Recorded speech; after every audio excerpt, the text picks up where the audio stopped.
প্রধানমন্ত্রীর রাজনৈতিক উপদেষ্টা ও বিএনপির যুগ্ম মহাসচিব রুহুল কবির রিজভী বলেছেন, নানা অপপ্রচারে ও ষড়যন্ত্রের মাধ্যমে অনেকেই সরকারের কাজে বাধা সৃষ্টি করছে।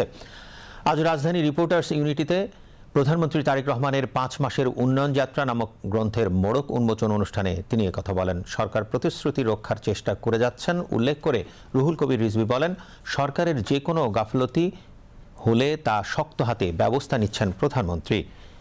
বাংলাদেশ ইউথ ফোরামের উপদেষ্টা ও গ্রন্থের সম্পাদক রোটারিয়ান এম নাজমুল হাসানের সভাপতিত্বে অনুষ্ঠানে সংসদ সদস্য অ্যাডভোকেট আরিফা জাহান রুমা, ইউথ ফোরামের সভাপতি মোহাম্মদ সাইদুর রহমান সহ সংগঠনের নেতৃবৃন্দ উপস্থিত ছিলেন।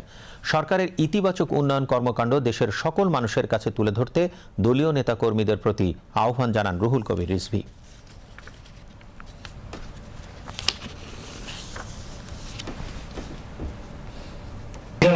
অপপ্রচার করছে, সরকারের বিরুদ্ধে কলঙ্ক লেপনের চেষ্টা করছে, যারা এই সরকারকে নানাভাবে তার কাজে বাধা প্রদান করছে এবং ভালো কাজগুলো যেগুলো করছে প্রধানমন্ত্রী তাকে বাধাগ্রস্ত করার জন্য তারা সেই অপপ্রচার করছে।